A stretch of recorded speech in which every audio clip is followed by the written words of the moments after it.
कहानी का नाम है बड़े अफसर की माँ।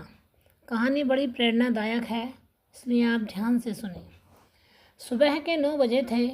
72 वर्षीय बिमला जी रोटी और चाय लेकर अभी नाश्ता करने बैठी ही थी कि उसी समय पड़ोसन आ गई।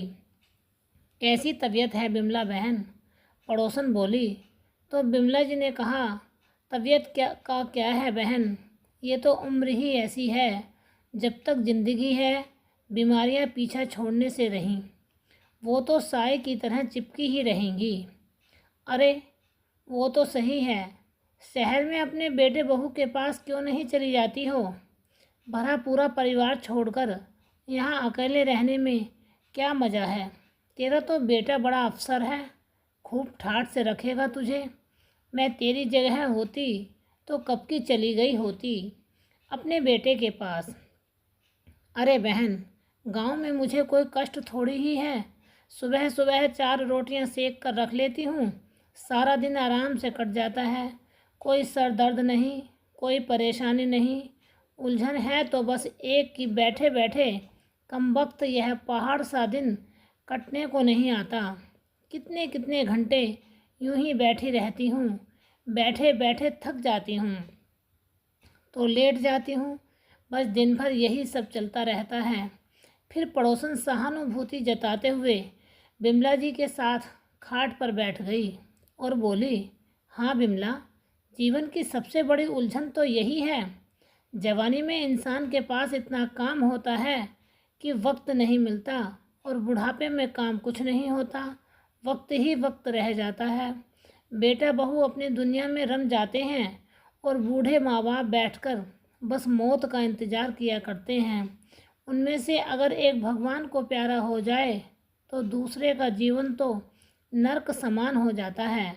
अब देख, जब से मोहन भाई साहब गुजरे हैं, तेरे चेहरे की हंसी कहीं गायब हो गई है। ज़्यादा नहीं तो कुछ दिन के लिए बेटे के घर घूम आओ, तेरा मन बदल जाएगा। हाँ बहन, सोचती हूँ मैं भी यही। कल अमन का फ़ोन आया था, बता रहा था कि अगले हफ्ते आएगा। जब आएगा तो उसे कहूँगी कि मुझे अपने साथ भी ले चल। अमन अपनी माँ बिमला जी से मिलने 4 दिन बाद ही आ गया। बेटे को देखते ही बूढ़ी माँ की आंखें खिल उठीं। अम्मा झट से अपने बेटे के लिए खाना बनाने लगी। बेटे के आने की खुशी इतनी, अम्मा बीमारी कमजोरी सब कुछ भूल गई। अमन की मनपसंद पूरी भाजी बनाने लगी। लेकिन जब अम्मा भाजी बनाने लगी तो आंखें कमज़ोर होने के कारण मालूम ही न पड़ा कि कितना पानी डाल दिया। पूरियां बनाई तो कहीं से मोटी और कहीं से पतली, और कांपते हाथों से जैसे ही तेल में तलने लगी तो तेल की छींटें हाथों पर आ गिरीं, छाले पड़ गए। थोड़ा ठंडा पानी डालकर अमन ने अपने माँ के हाथों को कुछ आराम दिया तो अम्मा अपराध भाव से बोला, क्या करूं बेटा, बुढ़ापे में हाथ पांव तो ठीक से काम नहीं कर पाते। अब तो आंखें भी धीरे धीरे जवाब देने लगी हैं।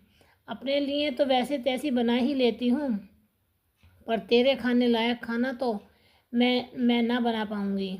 तो अमन बोला, क्या अम्मा, अच्छा भला तो बनाया है। कितने समय बाद तुम्हारे हाथ से पूरी भाजी खाई है, मज़ा ही आ गया। अम्मा का दिल रखने के लिए अमन ने कहा। आधा अधूरा पेट भर के उठ गया। फिर मन ही मन उसने तय कर लिया कि अब वो अम्मा को अपने साथ लेकर जाएगा, इस हालत में अकेला नहीं छोड़ सकता।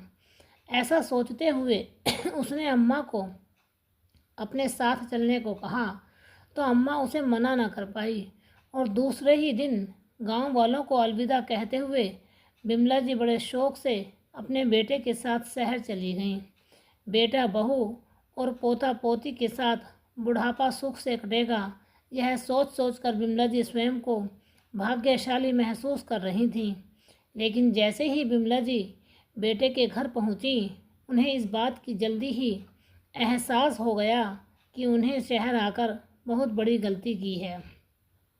उन्हें देखते ही उनकी बहू स्वाति को तो मुंह उतर गया। बड़े ही अनमने ढंग से उसने उनके पांव छुए पोता पोती से मिलने का जोश भी वहीं ख़त्म हो गया जब दोनों ने आकर नमस्ते की औपचारिकता पूरी की और बिना कोई बात किए तुरंत खिसक गए। अपने बेटे के घर में ऐसा रूखा स्वागत पाकर बिमला जी हक्की बक्की खड़ी रह गईं। उसी समय बहू की जोरदार आवाज़ सुनकर कांप सी गईं। बहू काम वाली बाई से कह रही थी, पीछे वाले छोटे कमरे में जो सारा कबाड़ा का सामान बाहर निकाल दो, साफ सफाई करके अम्मा के लिए पलंग बिछा दो। बाथरूम पास में ही है तो अम्मा को तकलीफ़ नहीं होगी। फिर सोफ़े की तरफ इशारा करते हुए अम्मा को कहा, यहाँ बैठ जाओ अम्मा, चाय पियोगी? हैरान और बैरान अम्मा ने हाँ में सर हिला दिया। थोड़ी देर पड़ी तो बाई चाय की ट्रे और नाश्ता लेकर अम्मा के सामने आ गई। लीजिए अम्मा जी। बिमला जी इधर उधर देखते हुए बोली, कोई नज़र नहीं आ रहा, सब लोग कहाँ गए?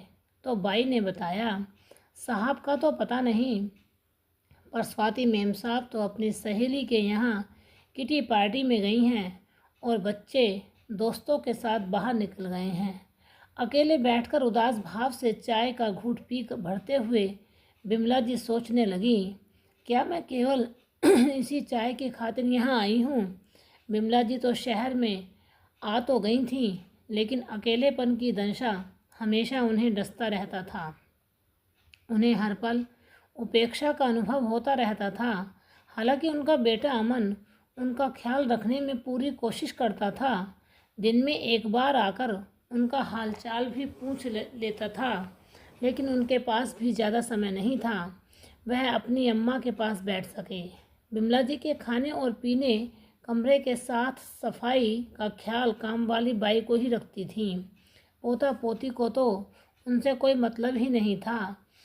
अगर अमन अपनी पत्नी स्वाति को अम्मा का ख्याल रखने को कहता तो वह उल्टा उस पर ही भड़क पड़ती थी। अच्छी भली गांव में रह रही थी, क्या ज़रूरत थी उस मुसीबत को लाकर मेरे सिर पर बैठाने की? इसी बात पर अक्सर उनका झगड़ा हो जाता था। अब तो अमन ने उसे कुछ कहना ही छोड़ दिया था। ले देकर पूरे घर में एक काम वाली बाई ही शीला ही थी जो बिमला जी के साथ थोड़ा हंस बोल लेती थी। वह एक दयालु महिला थी जो अम्मा जी के अकेलेपन को भली भांति समझ सकती थी। उसके पति की भी मृत्यु हो चुकी थी। वह अपने बच्चों का पेट पालने के लिए वहाँ नौकरी कर रही थी। काम करते हुए कभी अपना हाल चाल बांट लेती थी तो कभी अम्मा जी का हाल चाल सुन लेती थी। उसके साथ अम्मा जी का भी दिल लगा रहता था, लेकिन स्वाति को उनकी यह बात भी पसंद नहीं थी। अक्सर नाक और भौं सकोड़ती हुई ऊंची आवाज़ में उन्हें सुनाती, जैसा स्टैंडर्ड है वैसे ही लोगों के साथ ही तो बातें करेंगी। बातें करने के लिए अब काम वाली बाई ही मिली ही थी ना इन्हें। न जाने कहाँ से लाकर इस गवार को यहाँ बिठा दिया है।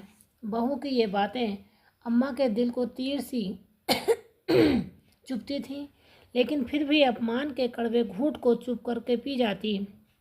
किसी ने कुछ न कहती। एक दिन जब शीला काम पर नहीं आई तो अम्मा बेचैन हो उठी। आखिर उसके अलावा और कौन था उसके पास हंसने और बतियाने वाला? यह दिन अम्मा को बड़ा मुश्किल से गुजारा हुआ। जब अगले दिन शीला काम पर आई तो अम्मा ने न आने का कारण पूछा। अम्मा के पूछने से ही उसकी आंखों में आंसू छलकने लगे। रोते हुए बोली, कल मेरे बच्चे को गंभीर चोट आ गई थी तो अस्पताल में दाखिल करवाया था। डॉक्टर ने बहुत खर्चा बताया है, इतना तो मेरे पास भी नहीं है, समझ नहीं आता क्या करूं। उसकी बात सुनकर अम्मा को उस पर दया आई। अगले दिन सुबह जब उसका बेटा अमन ऑफिस जाने से पहले उनसे मिलने आया तो अम्मा ने बाई की मदद करने के लिए उससे कुछ पैसे मांगे। तो अमन बोला, अम्मा मुझे ऑफिस के लिए देर हो रही है, मैं स्वाति से कह देता हूँ, वह आपको पैसे दे देगी। इतना कहकर अमन चला गया। अभी थोड़ी देर ही हुई थी कि बहू स्वाति पैर पटकते हुए कमरे में आई। क्यों अम्मा, हमने कौन सी कमी छोड़ दी थी जो आपको पैसे की ज़रूरत पड़ी? लेकिन जैसे ही अम्मा जी ने काम वाली बाई की बात कही तो स्वाति भड़क उठी। हाँ हाँ, बड़ी जायदाद छोड़ कर गए हैं बाबूजी हम लोगों के लिए। जो अब काम वाली बाई पर लुटानी बाकी रह गई है। जैसे ही काम वाली बाई हर महीने अपनी तनख्वाह लेती है, उससे ज़्यादा मैं किसी को भी 1 रुपया फालतू नहीं दूंगी। अम्मा, आप कान खोल कर सुन लीजिए, अपने काम से मतलब रख लीजिए, नहीं तो अच्छा नहीं होगा। इस बात पर स्वाति ने अपनी बाई शीला को भी खूब फटकार लगाई। बहू का यह रूप देखकर अम्मा तो जैसे पत्थर की तरह जड़ होकर अपनी कुर्सी पर बैठ गई हों।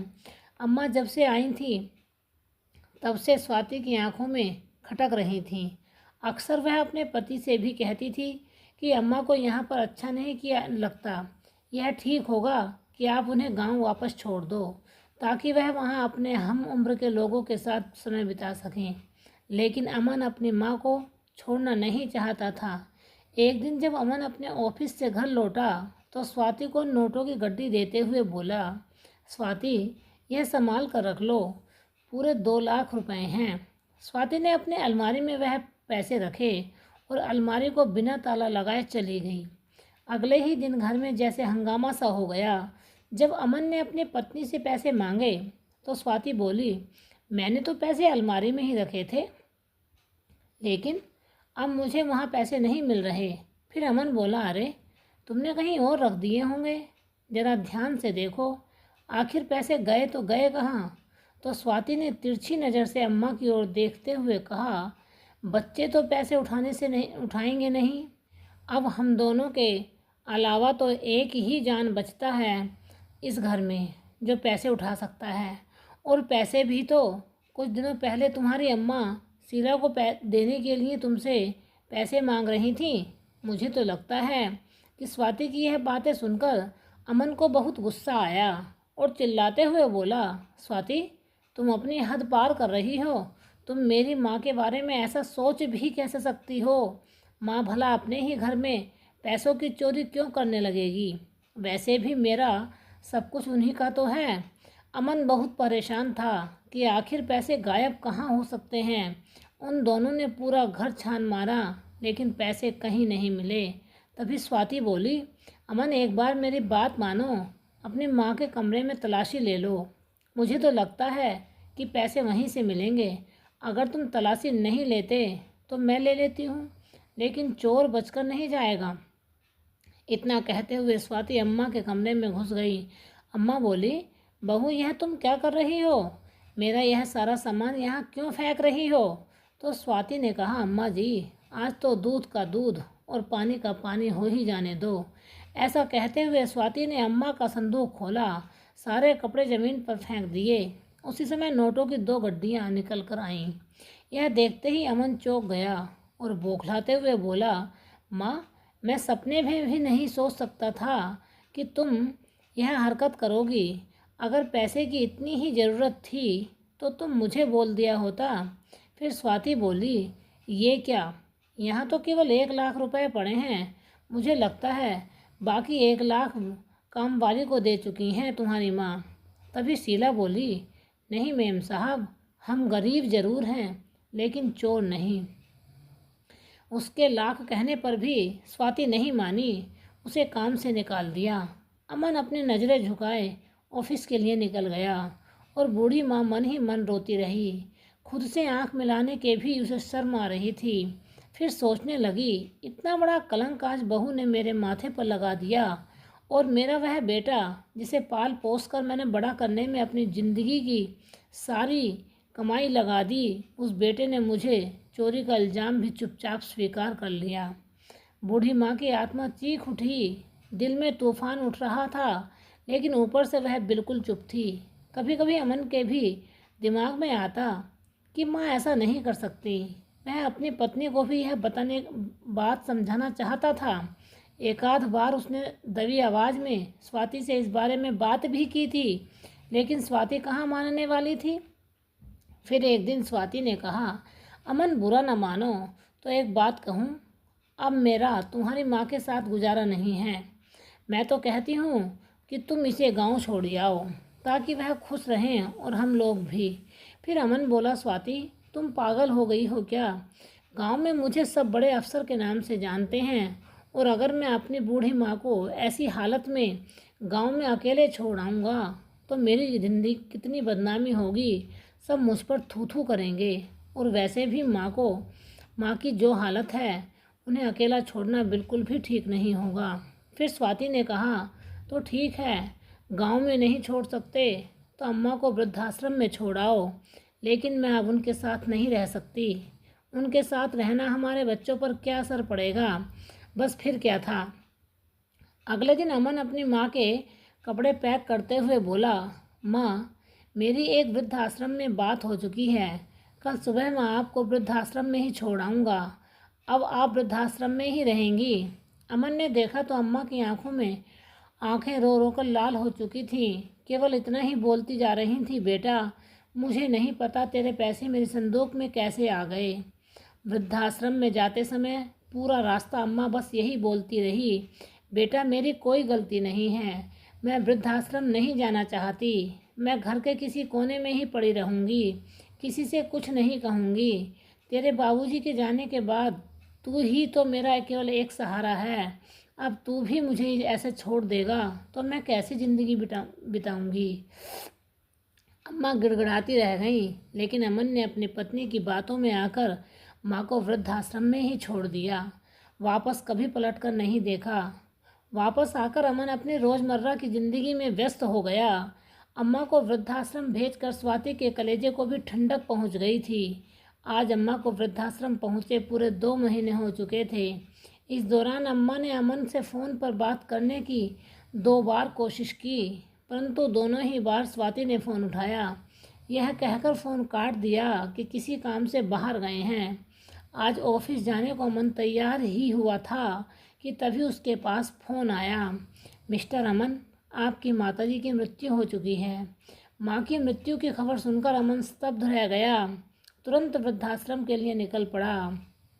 जैसे ही अमन अपनी पत्नी के साथ वृद्धाश्रम पहुंचा तो अम्मा के मृत शरीर को ज़मीन पर लिटाया जा रहा था, लेकिन अमन ने देखा कि मृत होते हुए भी उसकी माँ दोनों हाथों से एक तस्वीर को अपने सीने से चिपकाए हुए थी। माँ की दोनों बाजू ऐसे अकड़ चुकी थी। फिर एक बूढ़ी महिला अमन के पास आई और बोली, क्या तुम ही इस बदनसीब माँ के बेटे हो? तो अमन ने हाँ में सिर हिला दिया। फिर वो बोली, बेटा, तुम्हारी माँ जब से यहाँ आई थी तब से गुमसुम सी रहती थी, बस तुम्हारी तस्वीर को सीने से लगाए कुर्सी पर बैठी रहती थी, दिन रात तुम्हारा इंतज़ार करती रहती थी। लेकिन फिर वह बूढ़ी औरत अपने आंसू पोंछते हुए बोली, हाँ, एक भली औरत अपने बेटे के साथ उनसे मिलने ज़रूर आती थी। उसे देखते ही तुम्हारी माँ के चेहरे की खुशी आ जाती थी। अक्सर तुम्हारी माँ के लिए वह अपने घर से खाना बना कर लाती थी और बड़े स्नेह के साथ अपने हाथों से खिलाती थी। लेकिन उसके जाते ही वह फिर से गम के गहरे समंदर में गोते खाने लगती थी। किसी औरत और उसके बेटे का नाम सुनकर अमन चौंक गया। आखिर वह कौन औरत हो सकती है? फिर वो वृद्ध महिला बोली, अकेले बैठकर आंसू बहाते हुए केवल एक ही बात करती थी, मेरा कोई कसूर नहीं है, मेरी कोई गलती नहीं है। कल रात को भी वह इसी तरह बैठी थी। जब मैं सुबह उठी तब भी वह ऐसे ही बैठी हुई थी। जैसे ही मैंने जाकर तुम्हारी माँ को थोड़ा हिलाया तो उस समय तुम्हारी माँ कुर्सी से नीचे गिर गई। मैंने वृद्धाश्रम के संचालक को सूचना दी तो डॉक्टर को बुलाया गया। जांच करवाई गई तो पता चला कि तुम्हारी माँ इस दुनिया को छोड़कर चली जा चुकी हैं। तभी उस वृद्ध महिला ने अमन को एक चिट्ठी पकड़ाई और बोली, बेटा, यह पत्र तुम्हारी माँ ने तुम्हारे लिए लिखा था। इसमें तुम्हारी माँ ने अपनी आखिरी इच्छा व्यक्त की है। अमन अपनी अम्मा का लिखा आखिरी खत पढ़ने लगा, लेकिन उस पत्र में जो लिखा हुआ था पढ़ते ही अमन को एक गहरा झटका लगा। एक और उसे अपनी माँ के साथ किए गए व्यवहार पर शर्म आ रही थी, तो दूसरी ओर उसकी आंखें अंगारा उगलने लगीं। वो पत्र पढ़कर अमन अपनी माँ के मृतदेह पर लिपट कर जोर जोर से रोने लगा और चिल्लाने लगा, अम्मा, मुझे माफ़ कर दो, मुझसे बहुत बड़ी गलती हो गई है। मैंने कभी आपकी बात नहीं सुनी, कभी आपको समय नहीं दिया। आज मुझे समझ में आया कि मैंने अपनी ज़िंदगी की सबसे बड़ी भूल कर दी। उसके बाद अम्मा के मृत शरीर का अंतिम संस्कार के लिए ले जाया गया। बड़े दुखी मन से अमन ने अपनी माँ का अंतिम संस्कार कर दिया। लगातार आंसू बहते हुए अमन घर को लौट आया। अमन की पत्नी को यह समझ नहीं आ रहा था कि आखिरी पत्र पढ़ते ही अचानक अमन को क्या हो गया था। वो ऐसा व्यवहार क्यों करने लगा था। स्वाति ने अमन के आंसू पोंछते हुए कहा, अमन खुद को संभालो, मरकर कोई वापस नहीं आता और इस सच को बदला भी नहीं जा सकता।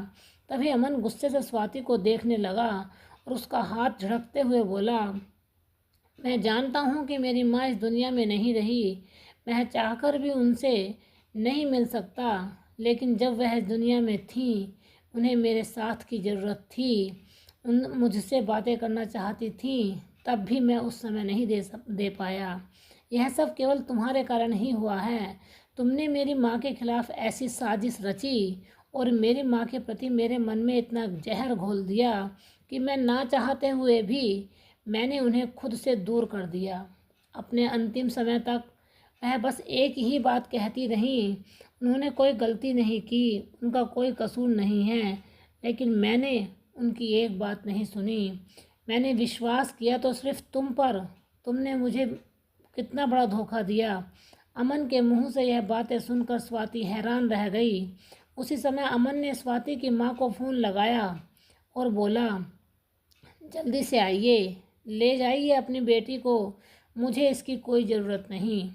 तभी स्वाति ज़ोर से चिल्लाई, अमन, तुम मेरे बारे में ऐसा कैसे बोल सकते हो और मेरे साथ ऐसा व्यवहार क्यों कर रहे हो, बताते क्यों नहीं। तभी अमन ने कहा, बस थोड़ी देर और, अभी तुम्हें सब कुछ पता चल जाएगा। थोड़ी ही देर में स्वाति की माँ अपने बेटे और बहू को साथ लेकर तमतमाते हुए उसके घर आ गई। फिर बोली, आखिर तुमने मेरी बेटी को समझ क्या रखा है। तुम्हारी हिम्मत कैसे हुई उसके बारे में ऐसा बोलने की। क्या तुम्हें नहीं मालूम कि मैं क्या क्या कर सकती हूँ।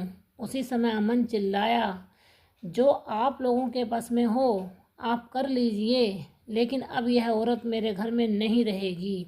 आप जानते भी हैं कि आपकी बेटी ने क्या किया है। अमन की गुस्से भरी जोरदार आवाज़ सुनकर स्वाति की माँ थोड़ी शांत होते हुए बोली, लेकिन बेटा ऐसा भी क्या हो गया है स्वाति से कि तुम उसे घर से निकाल रहे हो। सासू माँ, अगर मेरी बात का इतना ही गुस्सा आ रहा है तो अपनी बेटी से क्यों नहीं पूछ लेती हो। तभी उन्होंने अपनी बेटी की ओर देखा, जो सबसे नजरें चुराकर इधर उधर देख रही थी। फिर अमन बोला, ठीक है, अगर यह नहीं बताती तो मैं बता देता हूँ। फिर आखिर उसने क्या किया है। दरअसल आपकी बेटी की आंखों में मेरी माँ शुरू से ही खटकती रहती थी। इतने समय तक मैं अपनी माँ से अलग रहा तो केवल आपकी बेटी की वजह से। और अब उसके वृद्धाश्रम में जब मैं उन्हें उनके घर लेकर आया, वृद्धावस्था में मैं उन्हें अपने घर लेकर आया, तो उसकी बेटी ने एक ऐसी घिनौनी चाल चली जिसके लिए मैं तो क्या, भगवान भी कभी उसे माफ़ नहीं कर सकता। ऐसा कहते हुए अमन ने अपनी सास को अपनी माँ का लिखा हुआ पत्र दिखाया और कहा, यह पत्र मेरी माँ ने अपने अंतिम समय में लिखा था, जिसमें उन्होंने अपने दिल की एक एक बात कही है। पत्र में लिखा है, मेरे प्यारे बेटे अमन, सदा खुश रहो। बेटा, जीते जी तो मैं तुमसे एक भी बात नहीं सुनी, आपने मेरी एक भी बात नहीं सुनी, लेकिन मुझे विश्वास है कि मेरे मरने के बाद जब तुम मेरा यह खत पढ़ोगे तो तुम्हें मेरी बात पर विश्वास होगा। दरअसल जिस दिन मैं तुम्हारे घर आई थी उसी दिन से तुम्हारी पत्नी ने मुझसे सही ढंग से बात नहीं की। बात करना तो दूर, वह तो आए दिन मुझे ताने ही सुनाती थी। जब मैंने काम वाली बाई को देने के लिए तुमसे पैसे मांगे तो तुम बहू को यह जिम्मेदारी देकर ऑफिस चले गए। तो बहू ने मुझे जो खरी खोटी सुनाई उसे मैं तो बयान नहीं कर सकती, लेकिन मुझे एक मजबूर और विधवा माँ की लाचारी पर दया आ रही थी, इसलिए मैंने उसे अपनी सोने की अंगूठी दे दी ताकि उसे बेचकर वो अपने बच्चे का इलाज कर सके। लेकिन वह इतनी स्वाभिमानी महिला निकली कि मेरा कर्ज चुकाने के लिए उसने दिन रात मेहनत की और पैसे इकट्ठे किए। जैसे उसे पता चला कि तुम लोगों ने मुझे वृद्धाश्रम में भेज दिया है, वह मेरा कर्ज चुकाने के लिए यहाँ तक चली आई। अरे वह तो मुझे अपने साथ अपने घर ले जाना चाहती थी, लेकिन मैं ही यह कहकर मना कर दिया कि एक दिन मेरा बेटा अमन मुझे लेने ज़रूर आएगा। बेटा, जिस दिन तुम्हारे पैसे गायब हुए थे उससे एक दिन पहले तुम्हारे ऑफिस जाने के बाद स्वाति मेरे पास आई और कहने लगी, अम्मा यूँ बैठे बैठे तो हड्डियाँ जाम हो जाएंगी, शरीर को थोड़ा सा चलाते रहना चाहिए। ऐसा कहते हुए उसने शीला के साथ मुझे पार्क में टहलने के लिए भेज दिया था। लेकिन मैं इतना भी न समझ पाई कि जो बहू मुझसे बात तक नहीं करने को तैयार थी, उसे आज मेरी इतनी चिंता कैसे हो गई। वह मुझसे इतनी मीठी मीठी बातें क्यों कर रही थी। मुझे नहीं पता था कि बहू मेरे खिलाफ ऐसी चाल भी चल सकती है कि मेरे जाने के बाद तुम्हारे पैसे मेरे संदूक में रखकर मुझ पर अपनी काम वाली बाई पर चोरी का इल्ज़ाम लगा सकती है। पत्र पढ़ते पढ़ते अमन रोने लगा और फिर बोला, सासू माँ, यह तो मैं जानता था कि आपकी बेटी मेरी माँ को पसंद नहीं करती, लेकिन उनसे छुटकारा पाने के लिए इतनी नीच हरकत पर उतर जाएगी, यह मैं नहीं जानता था। तभी स्वाति की माँ बोली, नहीं, मेरी बेटी ऐसा नहीं कर सकती। तो अमन ने कहा, सासू माँ, यह बात बिल्कुल सच है और उस दिन की बात है जब आपने अपनी बेटी को सोने की चैन दी थी। सोने की चैन का नाम सुनते ही स्वाति की माँ बोली, नहीं बेटा, मैंने तो स्वाति को कोई सोने की चैन नहीं दी। फिर अमन ने कहा, अच्छा, पूछिए अपनी बेटी से, उसने तो मुझे अपनी नई सोने की चैन दिखाते हुए यही कहा था कि यह मेरी माँ ने ही दी है। इतनी बात सुनते ही स्वाति के पसीने छूटने लगे। फिर अमन ने कहा, सच सच बताओ स्वाति, वह चैन तुमने उसी 1 लाख रुपए से खरीदी थी ना जो गायब हुए थे। यह सुनकर स्वाति के भाई और भाभी बड़ी हैरानी से उसकी ओर देखने लगे। सबकी नज़रें स्वाति पर थीं, लेकिन स्वाति नज़रें झुकाए चुपचाप खड़ी रही। फिर स्वाति की माँ आगे बढ़ी, गुस्से में उसके मुंह पर 2 झन्नाटेदार तमाचे दे मारे। फिर अमन ने कहा, मैं ही बेवकूफ़ था जो अपनी माँ की एक बात नहीं सुनी। मैं तो तुम्हारे प्यार में इतना अंधा हो चुका था कि मुझे और कुछ दिखाई ही नहीं दे रहा था। इतना भी नहीं सोच पाया कि अम्मा की 2 संदूक थीं। तुम्हें कैसे पता चला कि उन्होंने किस संदूक में कहाँ पैसे छिपाए हैं, जो संदूक खोलते ही तुमने पैसे निकाल दिए। फिर अमन ने पत्र पढ़ते हुए कहा कि मेरी माँ ने अपनी आखिरी इच्छा लिखते हुए कहा है कि उनका गांव वाला मकान काम वाली बाई शीला के नाम पर कर दिया जाए, ताकि अंतिम समय में जो उसने मेरी सेवा की है मैं उसका कर्ज चुका सकूं। और अंत में उन्होंने लिखा है कि इस पत्र को लिखने का उद्देश्य किसी को गुनहगार साबित करना नहीं था, बल्कि खुद को बेगुनाह साबित करना था। वह चाहती थी कि मैं अपने परिवार के साथ खुशी खुशी अपना जीवन बिताऊं, तभी उनकी आत्मा को शांति मिलेगी। यह सब पढ़ते पढ़ते अमन फूट फूट कर रोने लगा और कहते हुए ज़मीन पर बैठ गया कि अगर मैंने अपनी माँ को ना छोड़ा होता तो आज वह मेरे सामने सही सलामत होती। काश मैंने एक बार भी उनकी बात पर भरोसा कर लिया होता। उसे ऐसे रोते देख पति की स्वाति की माँ की आंखों में भी आंसू आ गए और बोली, ऐसी बेटी से अच्छा है तो कोई किसी को भगवान किसी को बेटी ही ना दे। तभी उसका भाई गुस्से से बोला, एक घटिया हरकत करने से पहले तूने एक बार नहीं सोचा कि अगर मैं और तेरी भाभी माँ के साथ यह सब करें तो तुझे कैसा लगेगा। एक और तेरी सास थी जिसने एक गरीब की मदद करने के लिए अपनी सोने की अंगूठी दे दी, और वहीं दूसरी ओर तुम हो जिसने सोने की चैन खरीदने के लिए अपनी सास से छुटकारा पाने के लिए ऐसी घटिया हरकत की। फिर अमन को हौसला देते हुए उसकी सास बोली, बेटा, मैं समझ सकती हूँ कि तुम इस पर क्या गुजर रही होगी और जो तुम्हारी माँ के साथ बीता है वह भूलना तुम्हारे लिए बिल्कुल भी आसान नहीं है। लेकिन मैं तुमसे प्रार्थना करती हूँ कि मेरी बेटी को एक मौका दे दो। तुम्हारी माँ की भी यही इच्छा थी कि तुम अपनी पत्नी और बच्चों के साथ खुश रहो। आज स्वाति को पछतावा हो रहा था। आखिर क्यों उसने खुद से अपनी गृहस्थी में आग लगा दी थी। क्यों उसने अपने सास के साथ इतना गलत व्यवहार किया, जिसके कारण उन्हें इतना दुख सहना पड़ा। अंतिम समय में अम्मा की सेवा करके शीला ने उन पर जो उपकार किया था उसे मानते हुए अमन ने माँ का गांव वाला मकान शीला के नाम कर दिया। अपनी माँ की आखिरी इच्छा पूरी करने के लिए अमन ने स्वाति को घर में रख तो लिया, लेकिन कभी उसे माफ़ ना कर पाया। स्वाति पूरी कोशिश कर रही थी कि अमन के दिल में वापस अपनी जगह बना सके, लेकिन शायद अब यह संभव नहीं था। और यही समाज का असली सत्य है जिसे हमें स्वीकार लेना चाहिए, जो इस कहानी में बताया गया है।